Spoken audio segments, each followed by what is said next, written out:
Voilà, bonjour. On se retrouve au Parlement européen pour la plénière de juillet avec Catherine Chabot. Bonjour, députée. On vous connaît beaucoup pour tant que journaliste, Thalassa, d'autres, mais surtout en tant que navigatrice. On va en parler très vite avec le Vendée Globe, le tour du monde à la voile, océan et climat. Et puis, on vous voit aussi surtout aujourd'hui en tant que député européenne de service Renew. Voilà. Et première question, j'avais envie de vous poser. Alors, liste Renew, vous êtes aussi, surtout aux commissions environnement, santé publique et sécurité alimentaire, développement et pêche. Moi, j'avais envie de vous poser la première question. Votre plus-value en tant que navigatrice, finalement, est-ce que vous en servez ou quelle façon? D'abord, merci pour votre invitation. Et je découvre l'IRCE, c'est comme ça qu'on voilà. Et ravie vraiment de répondre à vos questions. La valeur ajoutée de la navigatrice, alors pour vous expliquer, il faut quand même que je dise que c'est ce que j'ai pu voir en mer, c'est mon expérience effectivement en mer qui m'a donné envie de m'engager pour la mer, de m'engager pour le développement durable, mais pas tout de suite de devenir députée européenne. Hein. Ça n'a pas été si évident et pourtant, depuis 2004, à chaque mandat, à chaque échéance électorale, on m'a proposé, je me suis arrêtée de pratiquer la compétition à la voile en 2002. Et 2004, 2009, 2014 et 2019, à chaque fois, on m'a proposé et j'ai toujours dit non jusqu'au jour où j'ai finalement considéré que ce mandat de députée européenne permettait d'accélérer éventuellement les sujets sur lesquels j'étais déjà engagée. Mais j'ai auparavant, entre 2002 et 2019, mené différentes missions, on dirait, projets, pour essayer globalement de mettre en lumière les solutions, de développer le développement durable de la mer et du littoral. Et ce que m'a appris la mer, d'abord, elle me donne une légitimité de parler de la mer, déjà, d'avoir été sur l'eau et j'y suis retournée récemment au mois de novembre dans la route du Rhum, peut-être pour renforcer cette légitimité, parce que, voilà, aussi, ça m'a appris qu'on ne luttait pas contre les éléments, mais qu'on composait avec, et ça m'a appris à anticiper. Et anticiper, aujourd'hui, on a terriblement besoin. Je pense que le politique doit beaucoup anticiper. Je pense que le politique doit être porteur d'une vision de long terme qui se décline avec, s'il est dans un rétro-planning, dans une trajectoire, etc. Et je peux vous dire que le marin passe sa vie dans l'anticipation, il passe sa vie à envisager le pire, il se prépare à terre à envisager le pire, et dans ce contexte que nous vivons, où franchement, de rapport du GIEC en rapport du GIEC, on voit que la situation est de plus en plus catastrophique, risque d'être arrive plus tôt que prévu. L'IPBES aussi, qui montre que la biodiversité est en chute libre, etc. Donc ça m'apporte beaucoup. Ce que ça m'apporte aussi, c'est humainement. Même si j'ai navigué en solitaire, j'ai beaucoup navigué en équipage, je crois éminemment à la force du collectif. Et pour moi, l'Union européenne, c'est la force. Je crois que l'union fait la force et que souvent, quand on dit que je ne dénie au contraire pas du tout les spécificités nationales, régionales, etc. Mais je me sens définitivement européenne, terriblement française, mais je trouve que les deux se complètent et s'enrichissent. Je dirais pour compléter, un équipage sur un bateau avec des compétences complémentaires, mais un capitaine quand même. C'est ça. Et puis, comme vous le savez bien, la navigatrice en voile, le chemin le plus rapide et pas forcément le plus direct. Absolument, vous avez tout à fait raison. Et donc pour les politiques, ça peut être aussi un retour d'expérience intéressant. Absolument. Et puis aussi autre chose, quand on part en mer, surtout une compétition, on élabore une stratégie, c'est la vision globale que j'évoquais, mais ensuite, il y a une tactique qui est plus en fonction de des concurrents. Quand je vous disais que la mer m'a appris aussi à composer avec plutôt que de lutter contre, quand il s'agit de politique publique, je prends un exemple, l'élévation du niveau de la mer. Est-ce qu'il faut mettre des murs et des digues partout autour du littoral, ou est-ce qu'on n'accepte pas un certain envahissement de l'eau? Et moi, je dis que peut-être qu'à certains endroits, il faut renforcer le cordon dunaire, même de manière naturelle, avec des solutions basées sur la nature. Peut-être ériger, renforcer les digues portuaires, mais à certains endroits, il faudra accepter que l'eau soit là. Alors, pendant la plénière, il y a pas mal de sujets quand même qui concernent. Ouais, pour l'instant, rester aussi sur la mer. Quel est enfin, lutte, combat, enfin, vos grands dossiers sur la mer? On peut peut-être parler des fonds marins, de la pêche. Ici, il y avait les carburants maritimes durables, essentiellement ça, Oui, les les infrastructures sur les pour carburants pour les alternatifs dans carburants. les ports aussi. Oui. Voilà, de quoi vous avez envie de parler? Oui. Écoutez, alors, pas uniquement spécifiquement sur cette plénière, ou enfin, en tous les cas, sur les Sujet sujets. de la mer, on passera sur l'environnement en général après. Oui, d'accord. Alors, moi, je crois éminemment que l'Union européenne, c'était mon slogan de campagne, renaîtra aussi de la mer. Quand vous additionnez toutes les zones économiques exclusives des États membres, euh, l'Europe, l'Union européenne, finalement, dispose du plus grand espace maritime au monde.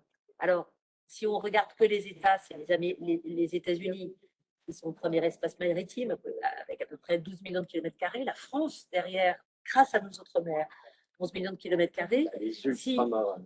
Voilà, et l'Union européenne, pour moi, elle n'est pas que continentale, elle est aussi ultra périphérique. Ce n'est pas un très joli mot, mais c'est les outre-mer de l'Union européenne. Et donc, il y a déjà, géographiquement, et ça, du coup, ça nous engage tout de suite sur un sujet géopolitique, l'Union européenne, elle est présente partout dans toutes les régions océaniques du globe.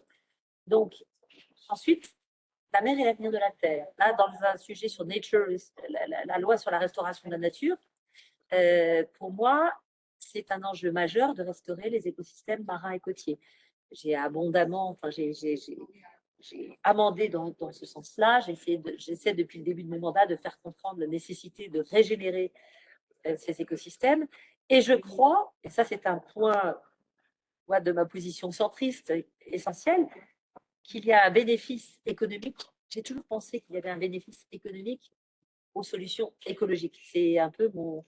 Et du coup, les solutions écologiques, j'ai essayé d'en développer dans ma filière nautique, hein, parce que je suis toujours proche du monde maritime français, mais aussi du monde de la filière nautique, de la course au large, etc., et plus largement du monde maritime français et aujourd'hui européen.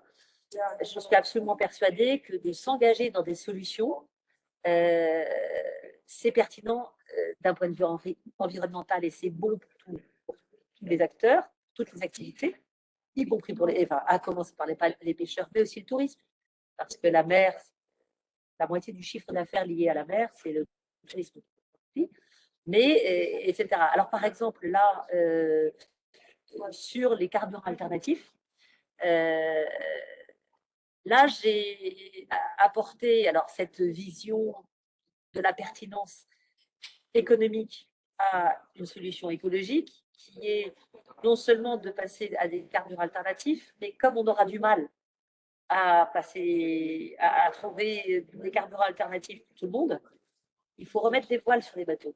Or, et ça c'est la navigatrice qui a bossé dans l'innovation pendant 20 ans, je crois beaucoup qu'on sait qu'il y a des innovations qui existent et qui, en termes de propulsion à la voile, et j'essaie, par exemple, dans ce texte-là, on a réussi, ça fait partie de mes trésors de guerre sur ce mandat européen, d'avoir fait rentrer la propulsion à la voile, la propulsion dite vélique, dans le règlement FuelEU. Et puis, enfin bref, voilà. Donc ça, c'est acté. On voit sur les grands cargos, même Ariane 6 aussi. C'est ça, le bateau qui va transporter Ariane 6, le bateau qui s'appelle Canopée. Quand ce bateau sera équipé de ses ailes, il va, à mon avis, faire un électrochoc. Et du coup, je me dis qu'il y a une opportunité aujourd'hui, avec le contexte géopolitique de la guerre en Ukraine, de vouloir retrouver la souveraineté économique, de vouloir réindustrialiser l'Europe. Moi, je dis, on a une opportunité pour relancer la construction navale européenne. Je pense qu'on peut non seulement sur ce qu'on appelle le refit, c'est-à-dire adapter les bateaux existants en leur mettant des voiles.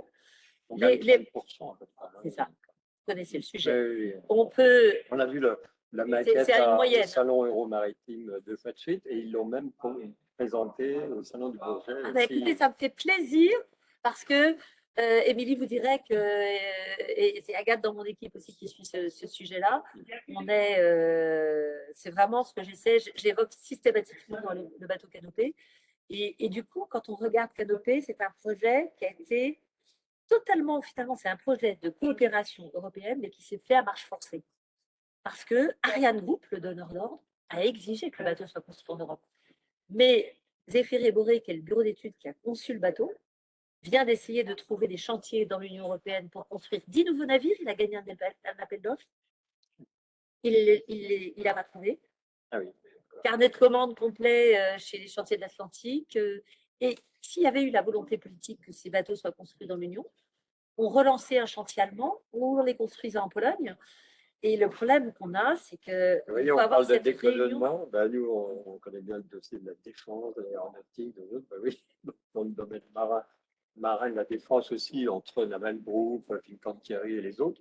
Mais voilà, dans ce domaine-là, quand le commissaire Breton aussi lance des grands chantiers, de temps en temps, on s'aperçoit, vous savez qu'Airbus est construit à 40% aux États-Unis. Donc, on s'aperçoit que finalement, au niveau européen, est-ce qu'on a la techno, est-ce qu'on a la capacité de faire ou pas? Et de temps en temps, il faut peut-être aller, on le voit dans la guerre en Ukraine, acheter ou faire ailleurs aussi, tant qu'on ne peut pas le faire chez nous. Le problème, c'est que ce qui est dommage, mais bon, c'est un combat que je continue de mener et que je mènerai jusqu'à la fin de mon mandat, peut-être au-delà, je ne sais pas. On a une formidable opportunité pour répondre à des objectifs qu'on se donne. Et là, moi, je dis, quel dommage.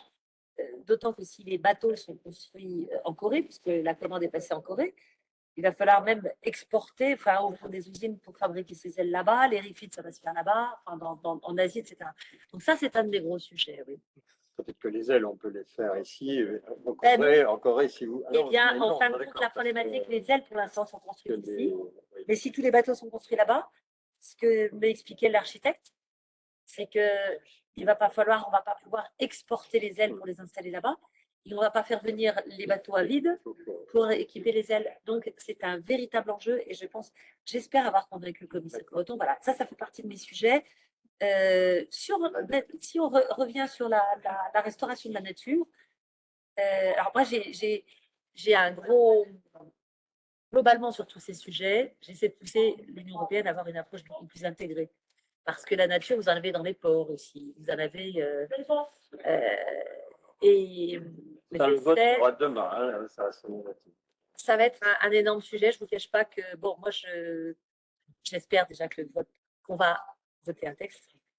On va même malheureusement, qui risque d'être un peu expurgé de ces grandes ambitions, mais on aura un texte pour démarrer. J'espère qu'on aura au moins ça. Parmi les sujets, en fait, si vous ne restaurez pas les écosystèmes marins, si je prends la bande côtière, enfin le sujet marin de Natural Restoration, il y a un sujet, si vous ne restaurez pas les écosystèmes, alors qu'ils sont aussi en capacité d'absorber du carbone, vous ne répondez pas aux objectifs aussi climatiques. C'est-à-dire que moi, je suis tellement engagée sur ces sujets-là. Pendant des années, l'Union européenne a beaucoup investi sur la restauration des forêts en Europe et a essayé de développer une agriculture plus durable parce que l'agriculture est émettrice de CO2, mais elle est aussi en capacité de capter du carbone. En fait, la capacité des écosystèmes marins et côtiers à capter du carbone, pour certains d'entre eux, ce qu'on appelle le carbone bleu, les mangroves, les herbiers, les zones humides côtières, les grandes algues, etc. Parce que quand on plante de la forêt, on dit que ça capte du carbone, mais elle en rejette quand même aussi. Est-ce que l'environnement côtier, finalement, elle ne fait que capter du carbone? Non, elle peut. Si c'est pollué, si c'est dégradé, ça veut dire quoi? En fait, quand vous avez un phénomène d'eutrophisation des écosystèmes et fait, il faut comprendre que la bande côtière, moi, c'est un spécialiste du plancton qui m'avait expliqué ça il y a 20 ans de ça, et il m'a aidé à comprendre comment ça fonctionne. Il m'expliquait que la vie en mer, elle se reproduit dans dans les 300 mètres de la bande côtière.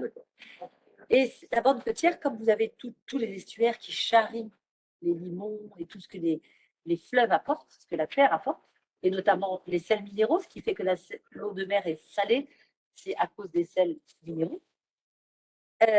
Donc la mer, elle a besoin de ça, mais dans une proportion de funambule, c'est-à-dire que c'est millimétrique. C'est-à-dire qu'elle a besoin de nitrate, elle a besoin de phosphate, elle a besoin, elle a besoin, mais pas en surnuméraire. C'est-à-dire que la problématique, c'est que si vous balancez beaucoup d'azote, etc., et c'est la problématique avec les nitrates, vous allez avoir un développement d'algues, d'algues vertes, d'algues rouges, etc., et qui va faire que ça retire l'oxygène voilà.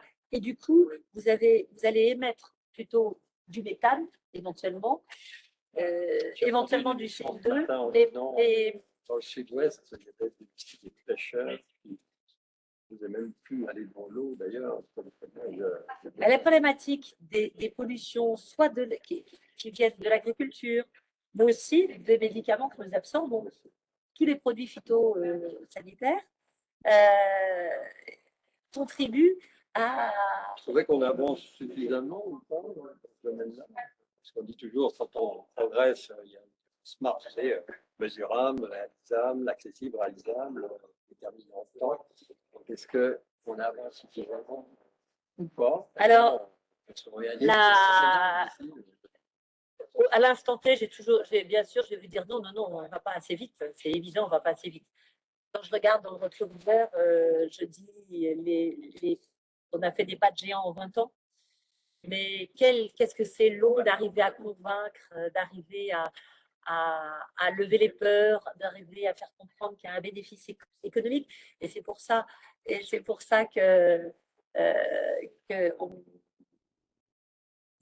qu'on doit y croire. Moi, je suis optimiste, donc je me dis, il faut y aller. Et c'est pour ça, alors, en fait, je veux dire, les 20 dernières années que je viens de passer à mener des projets, à travailler au ministère de l'écologie comme délégué ministériel à la mer au littoral, à travailler sur le Grenelle de la mer ou au Conseil économique, social et environnemental en France. À chaque fois, je reprends mon bâton de pèlerin pour expliquer les enjeux que notre avenir est en mer, avec la mer. Et à chaque fois, j'arrive dans une nouvelle enceinte, il y a déjà tout le monde, il faut reprendre le bâton de pèlerin, etc. Et donc, je me dis, mais c'est pas possible qu'on n'apprenne pas collectivement voilà. Comment se fait-il? Une mission de santé, alors on crée un montage économique par cette technique-là, mais aussi il y a une prise en compte de la santé, pas simplement pour la planète, mais pour la santé de la planète plus propre. Tu sais, les Chinois sont passés un petit peu au vert parce qu'il y avait 5000 morts par jour. Et donc, moi, il y a beaucoup d'industriels ou gens qui me disent oui, mais décarbonation, d'accord, mais il faut rester dans la compétitivité.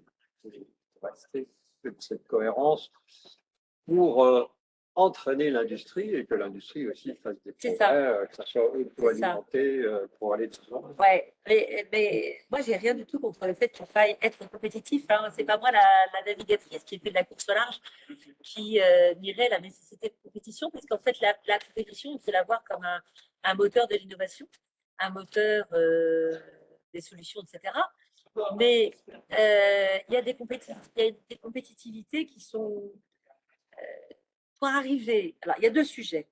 Il y a le sujet de la compétitivité et il y a le sujet de la compétition. Le sujet de la compétitivité qui fait que on est plus attractif économiquement que le voisin parce qu'on arrivera à mettre sur le marché un produit moins cher, il existe, mais c'est pour ça que, et je ne le délivre pas du tout, c'est pour ça que je pense que pendant la période de transition, si on veut changer de modèle, c'est vrai que si on ne peut pas le faire du jour au lendemain, parce qu'il faut accompagner les acteurs, parce qu'il faut accompagner le système et qu'il faut bien comprendre que la transition, ce n'est pas la bascule d'un point A à un point B, que c'est une trajectoire d'un point A à un point B.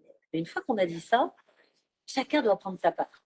C'est-à-dire que je trouve que ce qui nous manque, c'est de comprendre collectivement que notre intérêt collectif est d'arriver là. Et que on demande les uns et les autres, on se retourne vers le coupable, le responsable qui doit agir, dont c'est la responsabilité. Par exemple, moi j'ai un vrai sujet. Dans nos législations, il n'y a quasiment rien pour mobiliser les citoyens. À quel moment on prend le citoyen, on mobilise la responsabilité du citoyen dans sa consommation? Parce que si on veut aider nos agriculteurs et nos pêcheurs à développer une agriculture plus durable, une pêche plus responsable, etc., il faut que dans mon acte d'achat du poisson ou de la viande que je mange, ou que je sois prêt à payer le prix, que je sois prêt à aller dans le sens de la durabilité, etc. etc. Moi, moi la question, l'irresponsable, je trouve que plus ça va, plus on est dans une société qui déresponsabilise les citoyens. Et on veut, voilà, tout le monde, il y a plein de coupables, plein de responsables, mais on n'évoque pas suffisamment, y compris, j'évoquais ce sujet hier, je ne sais plus à quelle occasion, mais le transport maritime, si on veut le décarboner, il y a un truc, il y a même, il y a des innovations à sortir, etc. Mais il suffit de réduire la vitesse. C'est énorme les gains en termes d'émissions qu'on peut faire. La seule chose, c'est que au bout de la chaîne, un bateau, ça transporte des produits que nous avons commandés, que nous sommes pressés de voir arriver dans nos maisons, dans nos entreprises, etc. Et il faudrait juste soit accepter d'attendre plus longtemps, soit accepter que le monde, voilà, que si le transport maritime ralentit, on va attendre un peu au début, puis après, ça va se. Voilà. Mais c'est tout bête, hein, comme mesure. Je vais vous dire, il nous manque souvent des mesures de bon sens, mais vous n'imaginez pas. Vous savez que pour faire passer la propulsion vélique à l'Organisation maritime internationale, moi je suis. Vélique, c'est à la voile. La propulsion à la voile, c'est le bateau canopé qui va transporter. La propulsion à la voile, c'est l'adjectif, c'est vélique. Si on rajoute des voiles sur les bateaux, pour faire simple, et pour faciliter, pour qu'il y ait, que économiquement les bateaux qui s'équipent puissent justement être compétitifs par rapport aux bateaux qui vont choisir que le carburant alternatif, il faut leur donner un bonus. Mais en fin de compte, aujourd'hui, pour arriver à les faire entrer dans la législation, il faut les faire reconnaître la voile comme un carburant. C'est ce que j'ai découvert. J'étais à Londres dans le cadre, la semaine dernière, dans le cadre des négociations de l'Organisation maritime internationale qui se donne son cadre, qui vient de réformer sa stratégie environnement, qui s'est donné des cadres très ambitieux, mais qui pourraient être encore plus ambitieux, parce que l'Union européenne avait proposé même d'aller plus loin. Réduction de 20% des émissions en 2030, de 70% en 2040 et neutralité en 2050 ou aux alentours de 2050. C'est quand même pas rien, hein, c'est énorme. Donc la transition pour le transport maritime va être colossale. Voilà un secteur qui a besoin d'être accompagné. C'est du mix énergétique. C'est du mix énergétique, absolument. Je ne vais pas chercher à opposer les voiles. Absolument. C'est du mix. Non, mais en fait, ce n'est pas les opposer. On n'aura pas de bateau sans moteur, c'est évident. Oui. Mais on aura un moteur thermique et un moteur éolien. On voit même des avions si avec l'énergie hybride, d'autres pour l'énergie électrique, avec quand même des batteries. C'est ça. Et maintenant, de plus en plus les avions régionaux, hydrogène ou pas. D'ailleurs, c'est un peu ce que la partition sur les voitures, hein, citadine électrique.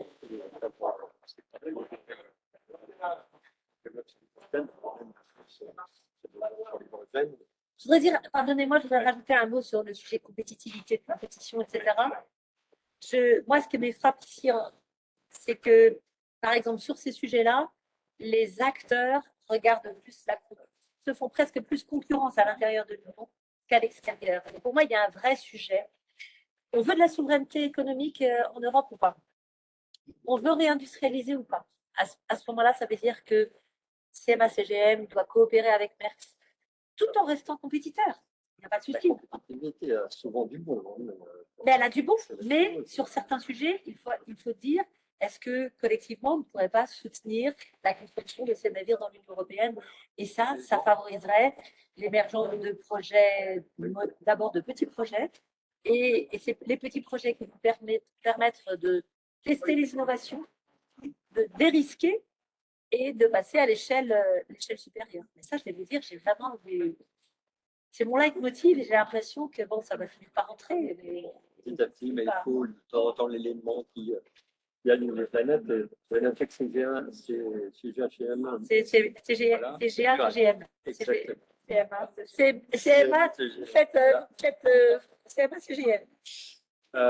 C'était engagé à ne pas prendre les routes du Nord. Oui. Oui. Oui. Et on va terminer par là. Au niveau de votre regard, alors est-ce que vous avez l'impression de dire votre regard sur l'eau, on en fait suffisamment et sur encore une fois des choses réalistes et réalisables, parce qu'il y a aussi un mix de solutions à avoir. Et puis terminons sur le pacte vert. Est-ce que les objectifs sont pas trop ambitieux d'ailleurs, parce que une fois en termes de pilotage, c'est que des choses réalistes et réalisables. Ça bien piloté, plutôt que des objectifs ambitieux. Alors sur l'eau d'abord, on ne fait que commencer, à mon avis, on ne fait que commencer d'avoir des soucis, y compris sur notre continent. Et je crois que vous vouliez me faire évoquer le dessalement de mer, notamment. Mais d'abord, il y a c'est pareil, hein, je reviens à ce qu'on évoquait au départ. Que m'a appris la mer? Sur le bateau, ça m'a appris, un bateau, c'est un territoire isolé, comme une île, voilà, qui a besoin de rechercher son autonomie énergétique, son autonomie hydrique, son autonomie alimentaire. Et donc, on apprend la sobriété, on apprend à économiser, on apprend à essayer de réduire son impact aussi. L'eau, ça fait des années que moi, je bois de l'eau de mer désalinisée sur des grandes courses, hein, parce que sur des courses plus courtes, j'embarque des bidons. Mais récupérer l'eau de pluie, c'est évident. Ça fait des années que je ne comprends pas. Et ça fait des années que je ne comprends pas qu'on ne réinstalle pas des citernes sur nos territoires. Ou quand on pourrait, mais en France, c'est récent qu'on puisse à nouveau consommer l'eau qui est collectée. Renaud Muselier disait hier, on rencontre économique avec sa tendance que là-bas, pas de problème. Oui, alors, on va dire, ça répond à une question que vous me posiez, est-ce qu'on va assez vite ou pas, etc. Et à notre question, est-ce qu'on est suffisamment, est-ce qu'on n'est pas trop ambitieux? Ce qu'on est en train de mettre en place aujourd'hui, moi, ça fait 20 ans que je comprends mieux, si vous voulez. Je suis juste un peu agacée de ça, c'est-à-dire que à la fois, je me dis, super, on y arrive enfin, mais ça fait 20 ans qu'on a les solutions. 20 ans qu'on a les solutions. Et donc, il aura fallu 20 ans pour, et même peut-être plus, pour retrouver du bon sens, etc. Donc, non, on n'est pas trop exigeant, etc. Sur le dessalement de l'eau de mer, j'en discutais avec un collègue maltais l'autre jour, parce que par exemple, l'île de Malte quasiment souffre de sécheresse. Aujourd'hui, développe beaucoup de dessalement. Moi, je suis défavorable au dessalement aux usines en bord de mer, parce que ça a des impacts. En revanche, on voit émerger des solutions. Vous mettez l'usine de dessalement sur un navire au large, un peu dégagé des écosystèmes côtiers, et je pense qu'on aura du mal à éviter de passer par ce genre de solution. Mais il faut tout mettre en œuvre pour collecter les eaux de pluie, recycler l'intégralité de nos eaux usées, les réutiliser, etc. C'est un vrai sujet. Je reviens sur le pacte vert et est-ce qu'on n'est pas trop ambitieux? On n'est jamais trop ambitieux sur ce sujet-là au regard des enjeux. Et je pense que le sujet, alors, non, je voulais dire que si on est trop ambitieux, ça, c'est un bon alibi pour en faire moins. C'est plutôt qu'un pilotage très serré. Un pilotage serré, d'être moins ambitieux, on va dire, bah non, ça y est, j'ai atteint mes objectifs, vous avez vu. L'ambition, elle est sur le long terme. la neutralité, elle est sur 2050. On a 25 ans, 28 ans, enfin 27 ans. Mais alors que l'urgence, elle est là. Je ne sais pas si vous imaginez, mais au début de notre mandat, il y a 4 ans, on ne mesurait pas, les gens n'avaient pas encore senti dans leur quotidien les impacts du changement climatique. En l'espace de 4 ans, le Covid est passé par là, conséquence du changement climatique, notamment, et de la perte de biodiversité. Et puis, regardez les records de chaleur en l'espace de 4 ans. C'est incroyable. Et du coup, même les politiques publiques, le pilotage qu'on doit faire à vue, pratiquement, doit faire, voilà. Et voilà, je terminerai par dire une chose, c'est que deux choses. L'une, il y a quelqu'un qui a dit, je crois que c'est, je sais pas qui on attribue ça à Schopenhauer, mais je ne sais pas qui a dit ça, que toute innovation, toute idée nouvelle passe par 3 stades. Elle est d'abord stupide, ensuite elle est dangereuse, et ensuite elle est évidente. Sur la nécessaire transition, pendant longtemps, les gens, il y a encore pour certaines personnes, c'est stupide de vouloir rentrer en transition. Voire c'est dangereux parce que ça peut entraîner des pertes d'emploi, ruiner les économies, etc. Et ça va devenir, et pour moi, on est entre les deux, évident, parce qu'il n'y a juste plus le choix. Et le dernier mot, ce sera pour vous évoquer sur l'océan, cette initiative que j'ai lancée, j'ai évoqué la responsabilité individuelle et collective. Il y a 5 ans, j'ai lancé, avant de rentrer ici, une initiative pour que l'océan soit reconnu comme un bien commun de l'humanité. Je crois que vous avez dans les mains Voilà, c'est du plastique. Si je vous donnais en fait, du plastique, c'était surtout une baguette magique. Ah, Si vous aviez une baguette magique pour vous aider à atteindre vos objectifs, pour moi, c'est du plastique dans l'eau. ça serait pour faire quoi? Une baguette magique pour Vous aider à atteindre vos objectifs, vous en serviriez pour